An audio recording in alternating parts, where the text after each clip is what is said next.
오늘 아침에도 하나님께 기도하는 가운데 하나님께서 내가 너를 지었다. 내가 네 아버지다. 또 내가 너를 구원했다. 내가 네 구세주다. 또 내가 너를 다시 데리러 오겠다. 내가 네 신랑이다. 라고 말씀하시는 것을 들었습니다. 하나님 아버지께서 지금 저희를 위해서 처소를 예비하기 위해서 잠시 하늘에 가 계십니다. 우리는 매 안식일마다 나의 참 아버지가 누구신지, 또 나의 참 신랑이 누구신지, 또 나의 참 본향이 어디인지를 말씀으로 확인하고 기억하여서 거룩히 지키는 것입니다. 오늘 이 안식일 참 감사와 기쁨이 넘치는 날이 되시기를 간절히 바랍니다. 제가 앤드류스에서 가장 많이 듣는 인사말이 있습니다. 안부 인사죠. 밥 먹었어? 잘 지내? 이런 말이 아닙니다. 차는 괜찮아? 이 말입니다. 제가 타는 차가 참 유명합니다. 저는 몰랐어요. 과거에 문제가 굉장히 많았나 봅니다. 그래서 디트로이트에 왔다 갔다 하는데 왔다 갔다 하는데 370마일 이렇게 되거든요. 갔다 갔다 하는데 차는 괜찮냐? 이런 것들을 이제 물어보는 겁니다. 마치 이거 차가 분명히 문제가 생길 때가 됐는데 아직까지 잘 타고 다니네, 이런 느낌이 드는 그런 질문입니다. 저희 부부는 이 매주 차를 타고 다니면서 차가 너무 좋다, 너무 잘 달린다 이렇게 하면서 감사하면서 자랑을 하는데, 그래서 저희는 차가 참 기특해서 차에게 이 하기특이라는 이름까지 이렇게 지어줬는데, 그런데 이게 과거에 무슨 일이 있었는지 주변 사람들이 볼 때마다 차는 괜찮냐고 그렇게 물어봅니다. 그래서 차를 타고 출발하기 전에 하나님께 보호를 구하는 기도와 또 무사히 도착하고 나서 하나님께 감사를 드리는 것이 습관이 되었습니다. 제가 미국에 오기 전에 7년 동안 군대에서도 운전을 했고요. 7년 동안 운전을 했는데 운전을 하기 전과 후에 기도를 했던 적은 없었던 것 같아요. 그런데 여기 와서 운전까지도 하나님께 맡겨버리고 또 더 나아가서 아예 저희 가정을 하나님의 선하심에 맡겨버릴 수 있는 그런 삶을 살게 된 것에 오히려 감사하게 되었습니다. 이 차가 저로 하여금 기도하게 하고 또 이 차가 저로 하여금 하나님을 더 붙들게 하니까 참 얼마나 더 기특한지 모르겠습니다. 무엇인가가 나로 하여금 하나님을 찾게 한다면, 더 간구하게 한다면 그 무엇인가는 좋은 일이겠습니까? 그 무엇인가는 좋은 일이 아닌 경우가 많겠죠. 힘든 일이 있으니까 그것이 나로 하여금 하나님을 더 찾게 하고, 제가 만약에 굉장히 좋은 차를 타고 다니면 하나님께 기도할까 잘 모르겠습니다. 이 차가 불안불안하니까 하나님께 더 기도할 수 있는 그런 기회를 주시는 것이 아닌가. 그런데 만약에 그 일이 나로 하여금 더 하나님께 가까이 가게 한다면, 더 하나님을 붙들게 한다면 그 안 좋은 일은 축복이 아니겠습니까? 하나님과 더 가까워질 수 있는 축복들에 감사하시는 저와 여러분이 되시기를 간절히 바랍니다. 오늘은 2000년 전 누구보다도 축복을 많이 받은 한 문둥병자의 이야기를 함께 나누고자 합니다. 다 함께 하나님의 말씀 누가복음 5장 12절에서 13절 말씀을 보시겠습니다. 누가복음 5장 12절에서 13절 말씀입니다. 이 말씀은 예수님께서 문둥병자를 깨끗하게 하신 이야기입니다. 2절밖에 안 되는 짧은 말씀인데요. 한번 제가 읽어보겠습니다. 누가복음 5장 12절에서 13절 말씀입니다. 예수께서 한 동네에 계실 때에 온 몸에 나병 들린 사람이 있어 예수를 보고 엎드려 구하여 이르되 주여 원하시면 나를 깨끗하게 하실 수 있나이다 하니 예수께서 손을 내밀어 그에게 대시며 이르시되 내가 원하노니 깨끗함을 받으라 하신대 나병이 곧 떠나가니라. 이 나병은 문둥병을 말하는 것이죠. 문둥병자를 보신 적이 있으십니까? 저는 실제로 만나본 적은 없습니다. 제 기억에 어릴 적에 저희 집에서 하동으로 가는 그 길목에 길 중간쯤에 가면 문둥병자 촌이 있었던 것이 기억이 납니다. 그래서 제가 초등학생 때였는데 그곳을 지나갈 때마다 마음속으로 저기 가면 정말 무서운 사람들이 있겠지, 이렇게 생각을 했던 것 같습니다. 이 문둥병의 원래 명칭은 현재 명칭은 한센병입니다. 나균에 의해서 전염되는 병으로 나병이라고도 부릅니다. 근데 다행히 1941년도부터 이 특효약이 개발이 되어서 이제는 문둥병이 쉽게 고쳐질 수 있는 병이 되었습니다. 그런데 그 치료가 불가능했던 이 문둥병이 불치병이었던 그 수천 년의 시간 동안 이 문둥병은 그 병상이 너무나 끔찍해서 천형병, 하늘이 내린 벌, 하늘이 내린 병이라고 불리기도 했습니다. 예수님 당시에도 정말 수많은 사람들이, 이 문둥병자들이 제사장의 판결을 받고 이 가족들과 친구들로부터 격리되어서 따로 문둥촌을 만들고 살았던 것을 우리가 알 수 있습니다. 그 당시 문둥병은 동방에서 가장 끔찍한 병, 정말 소름 끼치는 병, 이 전염병이고 치료가 불가능한 병으로 알려져 있었습니다. 특히 유대인들은 이 병을 하나님의 심판이라고 여겼습니다. 이 문둥병을 하나님께서 고치셔야 되는 병이라고 생각하지 않고 하나님께서 내린 하나님의 심판이라고 생각을 하였습니다. 그도 그럴 것이 그들의 4,000년 역사 가운데서 이 문둥병이 걸렸다가 나았던 사람이 있습니까, 없습니까? 미리암은 이제 급성이 갑자기 이렇게 나왔던 것이고, 한 사람이 있습니다. 나아만 장군이죠. 나아만 장군이 유대인이 아니었습니다. 근데 나아만 장군이 엘리사가 요단강에 가서 7번 몸을 담그시오, 그래서 가서 담궜더니 문둥병이 깨끗해졌던 그런 역사가 딱 한 번 있습니다. 그래서 이 나아만 장군이 처음이자 마지막으로 문둥병에서 회복된 사람이었습니다. 그래서 이 문둥병자들은 이 병에 걸렸음에도 불구하고 동정조차 받지 못하는 그런 아주 불쌍한 무서운 병이었습니다. 이 사람들에게 접근했다간 돌에 맞아 죽는 그런 병이었습니다. 죄의 상징이 되어버렸습니다. 왕이라 할지라도, 어떠한 권세를 가진 권세자라 할지라도 이 병에 한번 걸리면 예외가 없습니다. 다 격리돼야 됩니다. 그 사람은 하나님의 저주를 받은 사람이기 때문입니다. 문둥병에 딱 걸리는 순간부터 그 사람은 죽은 사람입니다. 하나님의 저주를 받은 자, 그냥 저주도 아니고 사람의 저주도 아니고 하나님의 저주를 받았다는데 더 이상 희망이 없는 것입니다.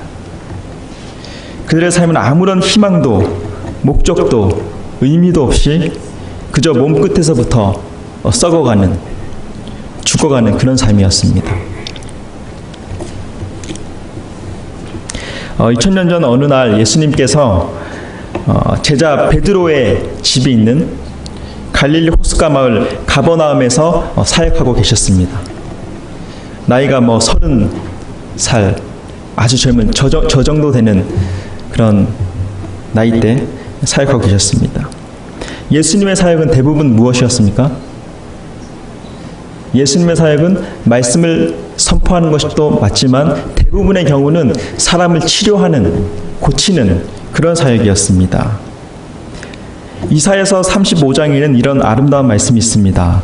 이사야서 35장에 보시면 5절에 보시면 그때에 맹인의 눈이 밝을 것이며 못 듣는 사람의 귀가 열릴 것이며 또 그때에 다리를 저는 자가 사슴같이 뛸 것이며 말 못하는 자의 혀가 노래하리니 이는 광야에서 물이 솟겠고 사막에서 시내가 흐를 것입니다. 어떻습니까? 다 낫는 것입니다. 모든 사람이 회복되는 것입니다. 소경이 눈을 떠서 구주의 아름다운 얼굴을 바라보게 되리라. 이 귀벙어리는 그분의 사랑이 담긴 음성을 듣게 되고요.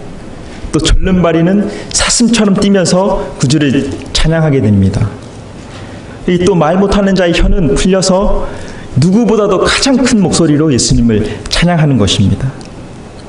예수님이 가는 곳마다, 예수님의 손길이 닿는 그곳마다 회복의 역사가, 재창조의 역사가 일어나는 것입니다. 구원의 역사가 일어나는 것입니다. 참 너무나 아름다운 광경이 아닙니까? 이 수만 명의 사람들이 예수님 주변에 몰려들었습니다. 예수님은 그 당시 어떤 왕이나 어떤 정치가나 어떤 교수나 또 어떤 연예인들보다 비교할 수 없을 정도로 인기가 많았습니다.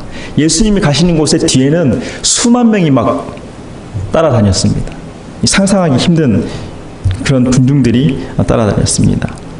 예수님에 대한 소문이 온 갈릴리 해변, 또 온 사마리아, 또 저 남쪽에 온 유대, 이스라엘에 그냥 쫙 퍼졌습니다. 근데 그 소문이 어디까지 들어왔습니까? 그 소문이 어디까지 들어갔을까요? 이 소문이, 예수님에 대한 소문이 저기 멀리 격리되어 있던 문둥이 환자 촌까지 들어간 것입니다. 그까지 소문이 들어간 것입니다. 그런데 이 문둥병이 얼마나 그 사람들을 낙심시켰냐면 이 시대에서막 27장에는 이렇게 기록하고 있습니다. 그들은 예수께서 자신들을 회복시키실 거라고 기대하지 않았다. 예수님의 소문이 이렇게 굉장한 소문들이 많음에도 불구하고 그 문둥병이 얼마나 그 사람들이 낙심시켰냐면 그런 예수님이 아무리 그런 예수라도 우리는 안 될 거야. 낙심했다는 말입니다. 그런데 딱 한 명, 이 딱 한 문둥병자가 마음에 예수님의 소문을 듣고 믿음이 생기기 시작했습니다. 믿음은 내가 가는 것이 아니죠. 믿음은 밖에서 공급되는 것입니다. 그는 예수님에 대해 들었고 지금까지 예수님께 들었던 모든 소문들을 다시 생각하기 시작했습니다. 이 바리새인들과 의사들과 율법 교사들에게 정죄를 받고 판결을 받고 불치의 판결을 받았던 자들도 예수님께 나아갔을 때는 그분께서 단 한 번도 이 곤란한 표정을 지으면서 돌려보내시지 않다더라. 또 수십 년간 소경이었던 자가 눈을 떴다더라. 또 이 베데스다에서 38년 동안 중풍병자, 일어서지 못했던 사람이 예수님을 만나고 일어섰다더라. 또 이 가나의 혼인잔치에서 물이 포도주로 변했다더라. 예수님에 대한 소문들을 계속 이 문둥병자가 마음에 생각하는 것입니다. 그는 그 자신의 썩어가는 육체를 보면서는 도저히 빠져나올 수 없을 것 같았던 그 절망에서 예수님 이야기를 생각하고 믿음을 공급받기 시작하는 것입니다. 어느 날 예수님께서 갈릴리 해변에서 또 말씀을 하고 계셨습니다. 여전히 정말 셀 수 없는 무리가 그 예수님을 둘러싸고 있었죠. 그런데 저 멀리서 그 문둥병자가 이 수많은 군중들을 목격하고 이 직감적으로 내가 한번 가봐야겠다 생각이 들기 시작했습니다. 그리고 군중들과 여전히 한참 떨어진 곳에서 서성거리고 있는데 드디어 그 문둥병자의 병에 저 멀리서 희미하게 예수님의 그 음성이 이제 들리는 것입니다. 너무 말씀이 아름다워요. 그 문둥병자의 귀에. 자꾸 그 목소리가 들리는 곳으로 이 문둥병자가 막 끌려가는 것입니다. 자석처럼. 문둥병자는 사람들 주변에 가면 돼요, 안 돼요? 안 됩니다. 근데 그 목소리, 그 음성이 너무나 아름다워서 자기도 모르게 그냥 발이 굴러 이렇게 끌려가는 것입니다. 언덕으로 조금 더 가서 보니까 저 밑에 해변가 옆에서 예수님의 모습이 어렴풋이 보이는 것 같습니다. 자세히 이렇게 주목해서 보니까 예수님께서 오른손을 이렇게 들어서 병자들 몸에 안수를 하시니까 병자들이 막 낫는, 또 주변 사람들이 놀래는 그런 모습들이 보입니다. 그것을 주목한 문둥병자의 마음에 갑자기 예수 그리스도에 대한 믿음이 폭포수처럼 흘러 들어오기 시작합니다. 이 믿음이 공급되는 것입니다. 밖에서부터. 저분은 나를 고칠 수 있겠다. 그런 믿음이 생기기 시작하는 것입니다. 자기도 놀랄 만한 그런 믿음이 자기도 모르게 예수님을 주목하는 가운데 생기는 것입니다. 이제는 뭐가 안 보입니까? 이제는 이 문둥병자는 자기의 썩어가는 발이 보이지 않습니다. 자기의 이 뭉들어지는 손이 보이지 않습니다. 이 다 벗겨진 머리카락이 보이지가 않아요. 오직 예수만 보이는 것입니다. 그래서 그 당시에 문둥병자는 내가 저들에게 접근했다가는 돌에 맞아 죽는다. 그 당시 법이 문둥병자는 이 정도까지는 접근하면 안 된다라는 법이 있었습니다. 접근하면 사람들이 돌을 던져 죽일 수 있는 그런 일이 있었습니다. 근데 그 다리가, 문둥병자의 다리가 참지 못하고 그냥 예수께로 달려가는 것입니다. 사람들이 막 기겁을 하죠. 무슨 사람도 아니고 짐승도 아닌 게 정말 끔찍한 그런 모습을 한 사람이 자기들에게로 막 달려오니까요. 소름이 너무 끼쳐서 돌을 집어서 던질 겨를이 없습니다. 도망가기 바빠요. 왜냐하면 문둥병자한테 닿으면 어떻게 됩니까? 나도 부정해지니까. 이 삭개오가 그렇게 예수님을 보고 싶어서 군중을 뚫고 싶어 했잖아요. 근데 결국은 못 들었습니다.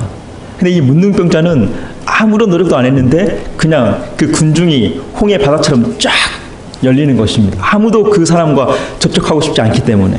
그리고 저기 딱 보니까 예수님이 보여요. 예수님께서 서서 그 문둥병자를 주목하고 계십니다. 온 힘을 다해서 뛰어갑니다. 예수님께. 그리고 주님의 발 앞에 엎드려져서 울부짖습니다. 주여, 원하시면 저를 깨끗게 하실 수 있나이다. 예수님께서 얼른 그 정말 더러운, 아무도 접촉하고 싶지 않은 그 문둥병자의 몸에 손을 대시고 내가 원하노니 깨끗함을 받으라 말씀하십니다. 그리고 그 순간 그 문둥병자는 완전하게 깨끗하게 되었습니다.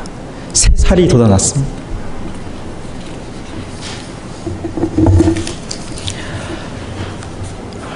저는 친구가 그리 많지 않습니다. 한 2명 정도 되는데요. 친한 친구가. 둘 다 남자입니다. 그 중에 저와 더 많은 시간을 보낸 한 친구가 있습니다. 이제 알고 지낸 지 한 12년 정도 됩니다. 그 친구와. 그 친구를 고등학교 1학년 때 제가 17살 때 만나게 되었습니다. 품성을 봐도 이 친구는 말이 별로 없어요. 말이 별로 없는데 한번 말을 하면 따뜻하고 용기를 주고 또 재밌는 그런 말을 하는 친구입니다. 또 신체 건강을 보나 학업적으로 보나 모자란 것이 없는 친구입니다. 중학교 때는 전교 회장을 했었고요. 또 고등학교 입학 시험에는 세 손가락 안에 들어갔던 아주 좋은 친구였습니다. 또 목사님이 되는 것이 꿈이고요. 또 말씀을 많이 읽고 또 선생님들의 자랑이었던 그런 학생이었습니다. 저도 지금 제 친구 자랑을 많이 하는데요. 참으로 멋있는 그런 친구입니다. 지금도 아직 친하게 지내고 있는 아주 자랑스럽고 멋진 제 친구입니다. 그런데 그렇게 고등학교 1학년 1학기를 함께 보내고 그 친구가 여름방학에 사고가 있어서 정신병원에 가게 되었습니다. 휴학을 하면서 잠시 이제 헤어지게 되었죠. 저는 계속 고등학교를 다니고 그 친구는 휴학을 하면서 1년을 쉬게 되었습니다. 제가 그 당시 철이 많이 없어서 그 친구가 아파하는 동안에 제가 잠시 친구를 좀 잊었던 것 같습니다. 저는 그냥 고등학생 시절을 무사히 마치고 삼육대학교를 진학하고 또 군대를 갔다 오고 나서야 그 친구와 다시 연락을 하게 되고 다시 만나서 이야기를 하고 또 같이 맛있는 밥도 먹고 또 등산도 가고 또 하이킹도 하고 여행을 다니고 했습니다. 또 그 친구의 회복을 위해서 함께 기도하고 함께 또 이야기를 나누고 물론 지금도 기도를 드리고 있습니다. 한 번은 제가 미국 오기 전에 그 친구가 저희 하동집에 시골에 놀러를 왔어요. 저희 가족 모두랑 그 친구랑 굉장히 친하기 때문에 저도 그 집에 자주 놀러 가고 그 친구도 저희 집에 놀러 오고 이렇게 합니다. 저희는 목욕탕을 가는 것을 좋아해서 특별하게 놀지 않고 그냥 목욕탕 가서 놀고 이렇게 합니다. 목욕탕 가는 걸 좋아해서 친구와 함께 하이킹을 갔다 와서 땀이 많이 나지 않습니까? 또 목욕탕 가서 목욕을 하고 또 같이 얘기도 하고 이렇게 그렇게 놉니다. 근데 저는 그 친구가 정신적으로 완전하게 회복되지 않았다는 것을 그 친구가 하는 말을 보면 알 수 있습니다. 같이 밥 먹고 같이 운동하고 같이 목욕하고 놀고 하지만 제 마음에는 그 친구의 회복에 대한 부담이 있고 여전히 마음이 답답하고 아픈 것입니다. 그날 밤에 또 제 방에 가서 이제 같이 누워서 이런저런 얘기를 나누다가 이제 잠을 잤죠. 그리고 저는 이제 새벽에 일어나서 이제 기도를 드렸습니다. 이제 제 옆에서 이제 깊이 자고 있는 친구의 얼굴을 보면서 제가 기도를 드렸어요. 하나님, 제발 좀 낫게 해주십시오. 자기가 다 나은 줄 압니다.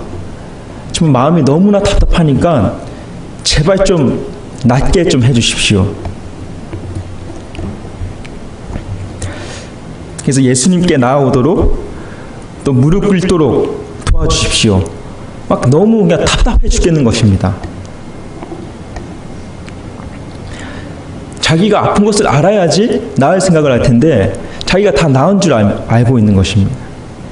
제가 너무 마음이 답답하고 아파서 기도를 막 드리는데 성령 하나님께서 저에게 뭐라고 말씀하셨냐면, 헌우야, 너나 네 친구나 똑같다.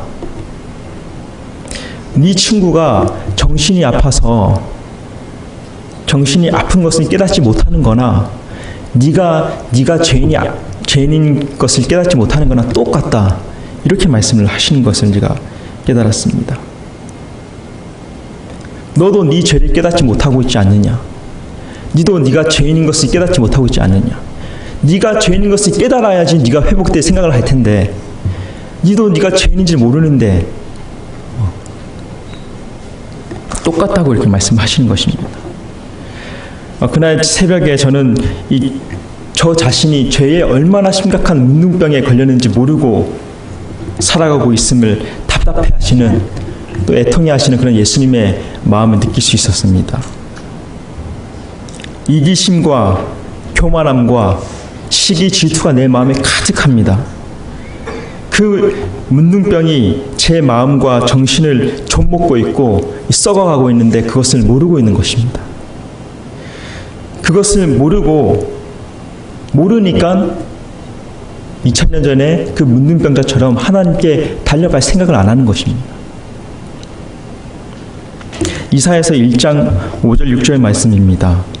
이사야서 1장에 보시면 이런 말씀이 있습니다. 온 머리는 병들었고 온 마음은 피곤하였으며 발바닥에서 머리까지 성한 것이 없이 상한 것과 터진 것과 새로 맞은 흔적뿐이거늘 그것을 짜며 싸매며 기름으로 부드럽게 함을 받지 못하였도다. 이 죄의 문둥병에 제 온 영혼이 썩어가고 있는데 발바닥부터 머리까지 성한 곳이 한 곳도 없는데 그저 그냥 잘난 줄 알고 그저 그냥 건강한 줄 알고 살아가고 있는 제 모습을 보게 된 것입니다. 그냥 그런 모습으로 교회를 다니는 것입니다. 그냥 그런 모습으로 신학 공부를 하는 것입니다. 2000년 전에 갈릴리 호숫가변에 서 계셨던 그 예수님께 뛰어왔던 그 문둥병자는 오늘날 우리들의 모습입니다. 우리의 마음은 이 감당할 수 없는 죄의 문둥병에 깊이 물들어서 썩어가고 있는지도 모릅니다. 나는 나를 너무나 사랑합니다. 하나님께서는 하나님만 사랑하고 이웃만 사랑하라라고 하셨는데 나는 나만 너무 사랑합니다. 도무지 그 하나님의 최고의 율법을 지킬 수 없는 문둥병자입니다. 우리 마음에 교만한 마음이 드는 것을 또 우리 마음에 시기와 질투의 마음이 드는 것을 감당할 수가 없어요.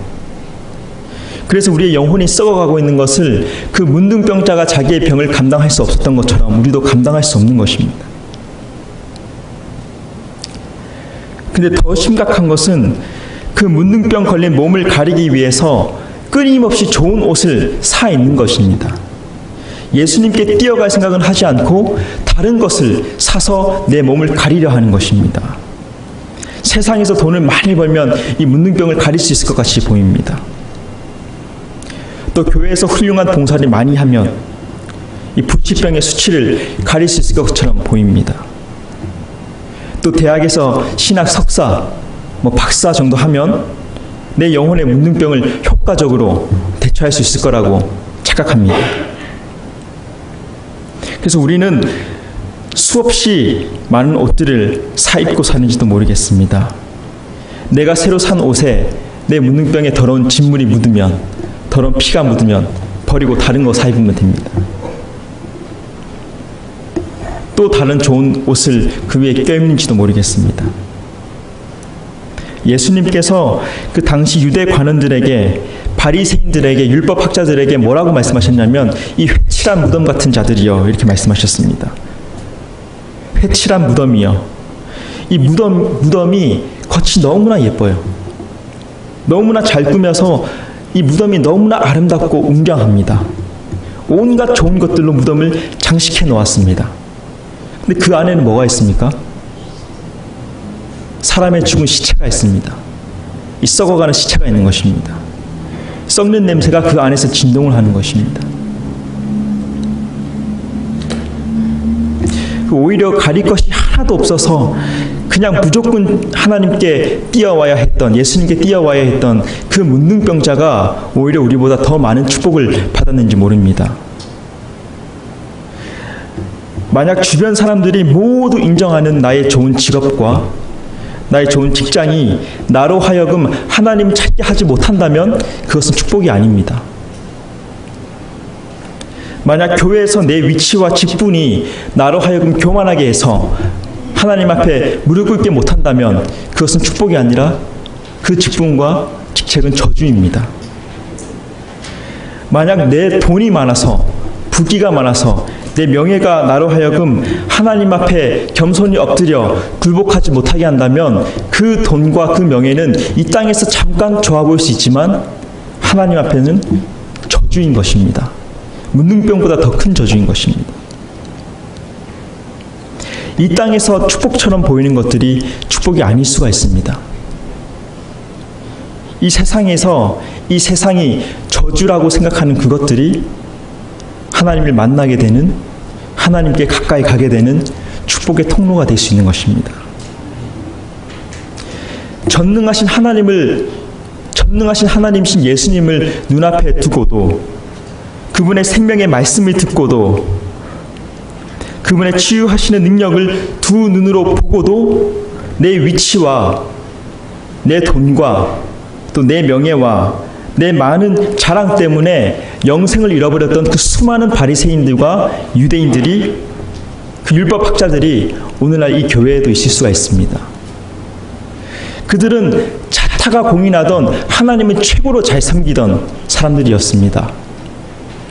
그러나 그들의 그 넘치는 축복들이 그들로 하여금 하나님을 앞에 두고도 부정하게 만들었던 것입니다. 예수님께 나아가게 하는 상한 심령과 상한 마음이 축복입니다. 가릴 것이 하나도 없는 가난한 심령이야말로 축복인 것입니다. 내 영혼의 문둥병을 가리기 위해서 세상에 좋은 옷을 계속 사 입는 것이 아니라 오늘 있는 그대로, 썩은 모습 그대로 예수님께 나아가는 그 2000년 전의 문둥병자가 참 축복을 소유한 자인 것입니다. 2000년 전 그 문둥병자의 축복이 오늘 저와 여러분의 축복이 되기를 바랍니다. 다시 서두에 드렸던 이야기로 돌아가서 이제 그 문둥병자의 믿음을 한번 주목해 보겠습니다. 시대소망 27장에 보시면 그 문둥병자의 믿음에 대한 묘사가 잘 나타나 있습니다. 아무런 희망도 없는, 목적도 없고 찾아오는 사람도 없고 의미도 없는 그 멀리 격리되어서 썩어져 가던 그 문둥병자의 마음에는 믿음은커녕 어떠한 긍정적인 생각도 할 수 없는 그런 상황이었습니다. 하나님께서 내린 이 저주인 이 병을, 이 죄의 상징인 이 병을 과연 누가 고칠 수 있다고 생각했겠습니까? 그냥 그렇게 죽어가는 것입니다. 오늘 이 세상에는 복음을 모르고 예수님을 모르고 그냥 그렇게 살다가 죽어가는 영혼들이 너무나 많습니다. 그들에게 가장 필요한 것은 예수님 소식입니다. 근데 어느 날 나사렛 예수에 대한 소문이 그 문둥이촌까지 퍼지게 됐고 그 문둥병자의 귀에 들어오게 됩니다. 그 소문이, 이 나사렛 예수에 대한 그 소문이 도무지 존재할 수 없을 것 같은 그 문둥병자의 마음에 믿음의 싹을 틔웁니다. 믿음은 내 안에서 시작되지 않습니다. 믿음은 절대적으로 밖에서 공급되는 것입니다. 예수님이 바로 믿음의 창시자시고 믿음의 공급자십니다. 오직 예수님의 말씀이 그 문둥병자의 마음에 믿음을 싹 틔웠고 그 믿음을 성장시키는 것입니다. 로마서 10장 17절에는 이런 말씀이 있습니다. 다 함께 한번 찾아보시겠습니다. 로마서 10장 17절에 있는 말씀입니다.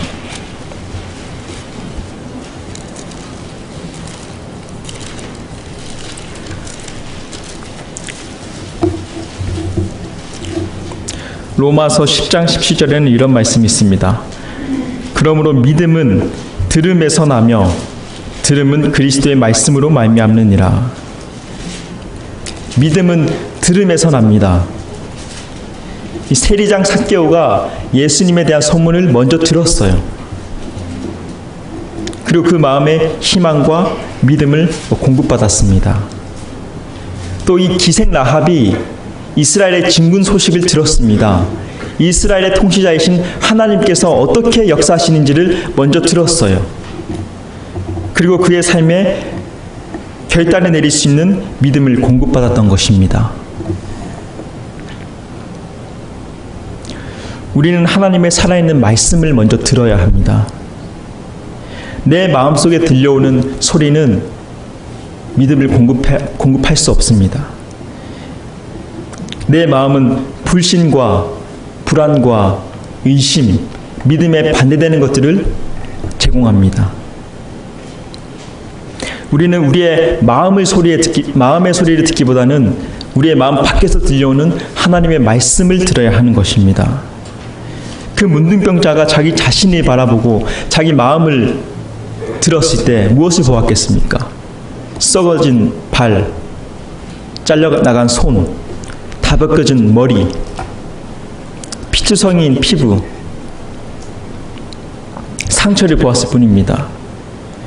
그런데 그 문둥병자가 저 멀리서 들려오는 예수님의 말씀을 들었을 때에, 그 말씀을 더 주목했을 때에 믿음이 싹트기 시작하는 것입니다.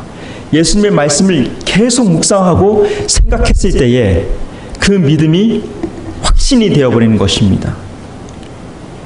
결국 자기 자신의 어떠함을 잊어버리고 예수님만을 바라보고 달리는 것입니다.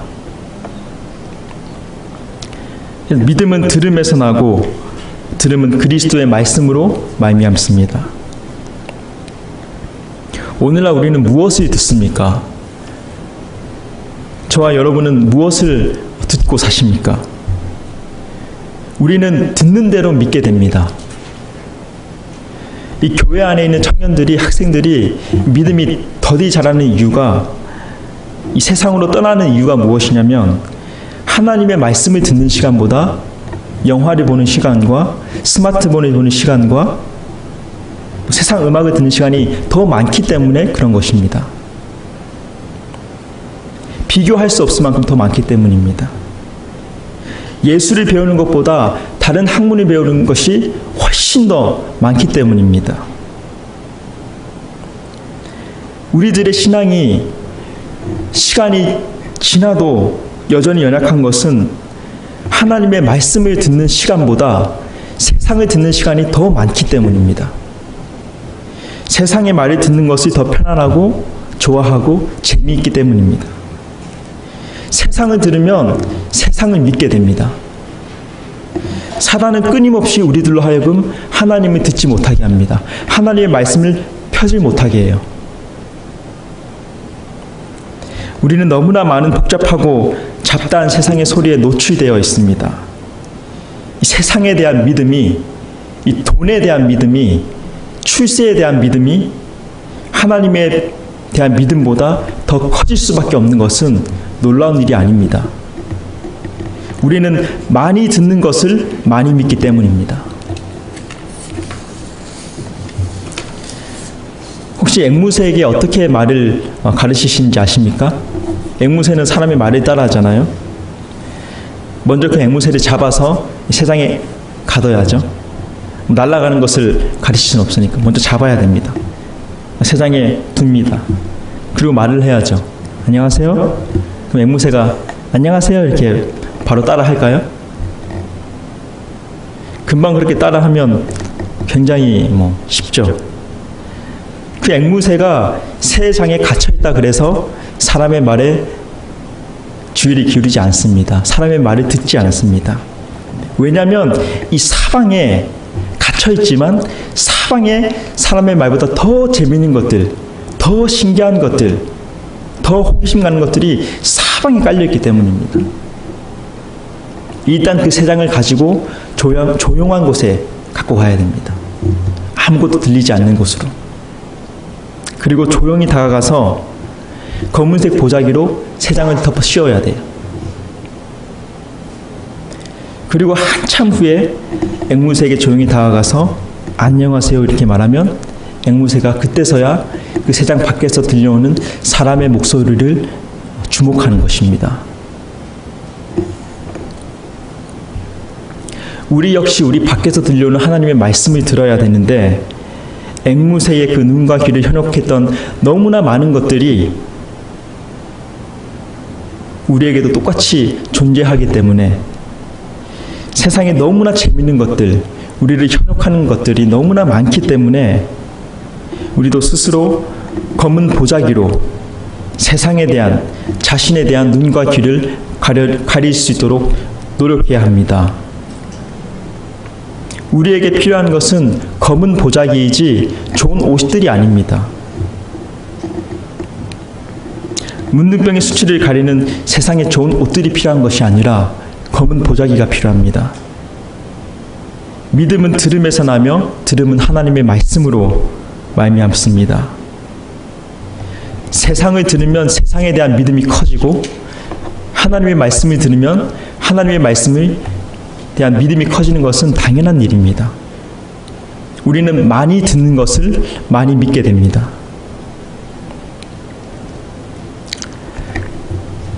예수님께서 언제나 우리들에게 말씀하십니다. 오늘뿐만 아니라 언제나 우리에게 말씀하십니다. 수고하고 무거운 짐진 자들아 다 내게로 오라. 내가 너희를 쉬게 하리라. 항상 우리에게 이렇게 말씀해 주십니다. 우리는 왜 수고하고 무거운 짐을 지고 살고 있습니까? 바로 이 영혼의 문둥병 때문입니다. 그 영혼의 문둥병, 그 수치를 가리기 위해서 수고해서 좋은 옷을 사 입는 것입니다. 그리고 그 수많은 옷들이 결국 이 피곤한 우리 영혼의 짐만 되는 것이죠. 그래서 수고하고 무거운 짐진 자들아 다 내게로 오라 말씀하시는 것입니다. 예수님께서 다른 데 가지 말고 내게로 오라라고 말씀하십니다. 내가 너희를 쉬게 해줄게. 내가 너를 평안하게 해줄게. 내가 너가 그토록 바라는 행복을 줄게. 내가 너를 구원해 줄게. 내게로 오라라고 말씀하십니다. 문둥병자가 그 문둥병을 지닌 채로 행복할 수 있을까요? 손가락이 다 떨어져 나가고 살이 썩는데 행복할 수 있을까요? 문둥병자가 문둥병에 걸린 채 행복하거나 기쁘거나 평안할 수 없습니다. 불가능합니다. 그러나 문둥병자라도 예수님의 말씀을 듣고 그분께 달려왔을 때 참 회복과 함께 기쁨과 평화와 감사와 만족이 주어졌던 것이죠. 2000년 전에 예수님의 인기가 정말 어마어마해서 그 주변에 예수님을 따르는 군중들이 너무나 많았습니다. 수만 명이 있었습니다.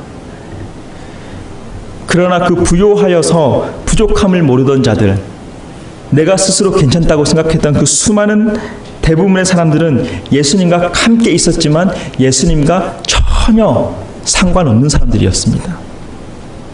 오직 마음이 상한 자, 심령이 가난한 자, 그들만이 예수님의 회복의 손길, 생명의 말씀의 수혜자들이었습니다. 감사한 것은 오늘도 예수님께서는 우리를 찾아오셔서 수고하고 무거운 짐진 자들아 힘들지 내게 와라 말씀하십니다. 오늘도 예수님은 심령이 상한 자, 가릴 것이 없는 심령이 가난한 자를 찾아오십니다.